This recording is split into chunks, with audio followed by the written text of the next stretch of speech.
can creative messaging be semiotically mediated to an audience? In design or illustration, your target audience already know stuff. They have experience of stuff. Your primary audience have a lived experience, a life world, if you like.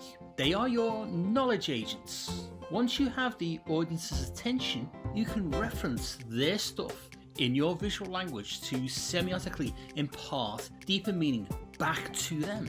Let's get mediating A. As far back as Season 2, we explored how semiosis, at its simplest semiotic power, can help you to hook your audience's attention. However, semiosis can also help you to retain your audience's attention through your aesthetic.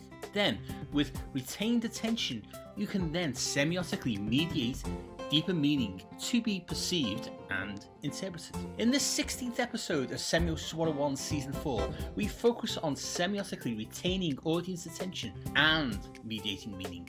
So, how can semiosis help you mediate to your audience to improve how they semiotically interpret your intended meaning? As far back as episode 217, I introduced the persona design tool into your semiotic toolbox. I am not directly discussing co-design methods here, but I will certainly be crossing over into wider co-design techniques to help you develop semiotic narratives. In the previous episode, using a Peircean semiotic lens, I explained how your target audience begins to interpret meaning from your visual language. Remember, we are discussing connotative and denotative visual communication here. Before any meaning can be semiotically interpreted, the audience has to first perceive that a visual element within plain sight in the design or illustration is meaning bearing. Then, within the framework of semiosis, meaning is at a semiotically weak, possible, familiar, instant level. This instant moment of interpretation is referred to by Peirce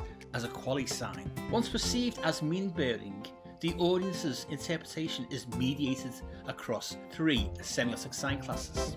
This mediation moves their perception of the visual language from possible familiar of something they may recognise to possible existence, where they begin to form connections to actual things they know. The final semiotic mediated stage now suggests existent connections to things the audience already has knowledge of to move their interpretation closer to the client's concept. How can you semiotically represent the client's concept in your visual language so that your aesthetic mediates the intended concept to your target audience? To discover and ideate the most effective visual language requires you to understand what your audience has experience of.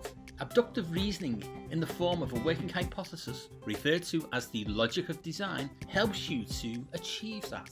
An audience persona is an excellent design tool which can help you personify your understanding of your audience's lived experiences. By building audience personas, you can focus their life world into a handy guide to represent the client's design concept in your illustrations or designs. A persona that details what your audience, from their lived experiences, will already understand and connect with your client's concept will benefit your visual communication. We use the term tone of voice a lot, but this is a visual communication problem to solve rather than just linguistically. As semiosis is pragmatic and not linguistic semiotics, it can aid the crafting of your visual language through more active visual hooks to create visual mood, personality, emotional cues, and a visual scene setting from mere qualities to coordinate the audience's interpretation where we need them to be. We creators cannot control the target audience's cultural processes they use to interpret. However, with your understanding of the audience's life worlds, drawn from using a hypothesis of what they know and distilled into a persona, you can facilitate their perception. The audience life world persona goes hand in hand with how you then can semiotically mediate them in your aesthetic to the intended interpretation. In Peirce's phenomenological explanation of the states in which we experience possible qualitative familiarity is in a state of firstness, whereas the audience becomes mediated and draws on their lived experiences to help them interpret what they see, the suggested existential connections are in a state of secondness. Full meaning is only agreed in this higher state, which Peirce names as thirdness. Here, the audience's understanding is at a general level where the visual language's meaning is resolved as a proxy for the concept. This highest level of semiotic meaning is delivered at an agreed level, a general social, culturally resolution that when the audience sees X, it is a proxy for Z. This highest level of semiotic delivery spans 6 classes of semiotic signs. The power of these final 6 out of 10 sign classes nest lower semiotic signs within them. This helps you as an illustrator or designer, once the audience's attention and engagement has been mediated, to begin to extract the intended concept from what they see, to reinforce the visual communication of the concept. Let me explain. The audience's interpretations are strengthened as their perception of what they see represented in the visual language are in a way rechecked, although the audience is now confident they understand the concept being visually communicated. The audience is expectant they agree